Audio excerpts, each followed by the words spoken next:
So বন্ধুরা, নতুন বছরে দেশ জুড়ে লাগু হলো নতুন নিয়ম। সমস্যায় পড়ার আগে এই ভিডিওটি দেখে নিন, না হলে আপনিও বিপদে পড়তে পারেন। বন্ধুরা, নতুন বছরে পড়ার সাথে সাথেই দেশ জুড়ে বদলে গেল একাধিক ক্ষেত্রে নিয়ম। পরিবর্তে নিয়ম লাগু করা হলো সারা দেশেই। সমস্যায় পড়ার পূর্বেই সরকারি ও বিভিন্ন কোম্পানি ও সংগঠনের আরোপ করা নির্বিশেষে এই সম্পর্কে জেনে নিন আজকের এই প্রতিবেদন এবং জানুন কোন 6টি নিয়ম পরিবর্তন করা হলো। এনপিসিআই করা নির্দেশিকা অনুযায়ী 2023-এর লাস্ট ডিসেম্বর পর্যন্ত যে সকল ইউপিআই আইডিতে বিগত এক বছরে কোনো রূপে লেনদেন হয়নি, national payment corporation of India এর নির্দেশে সেগুলো নিষ্ক্রিয় করে দিয়েছে। ফোনপে, গুগল পে ও পেটিএম এর মতো অর্থ লেনদেনের সহায়ক ডিজিটাল প্ল্যাটফর্মগুলি অর্থাৎ 1 জানুয়ারি থেকে ইউপিআই আইডি ডিঅ্যাক্টিভেট হয়ে গেছে।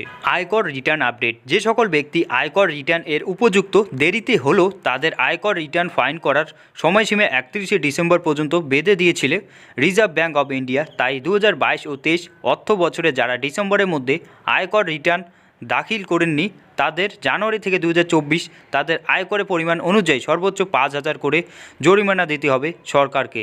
এরপর আসবো পেট্রোল ও ডিজেলের দাম পরিবর্তন। প্রত্যেক মাসে শুরুতে মাঝে মাঝে পেট্রোল ও ডিজেল রান্নার প্রাকৃতিক গ্যাসের দামের পরিবর্তন করে খনিজ তেল কোম্পানিগুলি জ্বালানি গ্যাসের উৎপাদন, আমদানিকারী খরচ পরিমাণ এবং সহজলভ্যতার উপর নির্ভর করে যে গ্যাস ও জ্বালানি তেলের দাম বৃদ্ধি পাবে বা হ্রাস পাবে। সেই মতো খনিজ তেলের দামও কিছুটা পরিবর্তন হতে চলেছে জানুয়ারি মাসে। রান্নার গ্যাসের মূল হ্রাস। উজ্জ্বলা যোজনার আওতায় রাজ্যের মহিলাদের যে গ্যাস সিলিন্ডার পেয়ে থাকেন তার দাম কমানোর প্রতিশ্রুতি দিয়েছেন রাজস্থান সরকার। সেই মতো নতুন বছরে 1 জানুয়ারি থেকেই পিএমইউওয়াই এর অধীনে সমস্ত সুবিধাভোগীরা এখন থেকে 500 টাকা থেকে আরও 50 টাকা কমে 450 টাকা পাবেন রান্নার এলপিজি সিলিন্ডাররা। এরপর আমরা আসবো এসবিআই স্কিমে সুদ বৃদ্ধি। সম্প্রতি অমৃত সকল স্কিমে জনাকৃত এফডি এর উপরে সুদের হার বাড়িয়ে দিয়েছে স্টেট ব্যাঙ্ক অব ইন্ডিয়া। ডিসেম্বরে 2023 পর্যন্ত এই স্কিমে যে রাশি জমা করেছেন গ্রাহকরা তার উপর 7.1% হারে সুদ পাবেন তারা।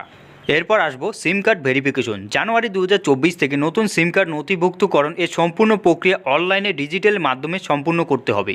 সিম কার্ডের জালিয়াতি বন্ধ করতে অনলাইন পদ্ধতি তুলে দিয়ে অনলাইন সমস্ত নথি জমা করে নতুন সিম কার্ড প্রতিক্রিয়ণ করার উদ্যোগ দিয়েছেন টেলিকম সংস্থাগুলি। সো বন্ধুরা, রান্নার গ্যাস আপডেট থেকে শুরু করে A to Z আপডেট পেতে আমাদের চ্যানেলটি সাবস্ক্রাইব করতে ভুলবেন না। সো দেখা হচ্ছে আর একটা নতুন ইন্টারেস্টিং ভিডিওর সাথে। ততক্ষণ সুস্থ থাকবেন, ভালো থাকবেন।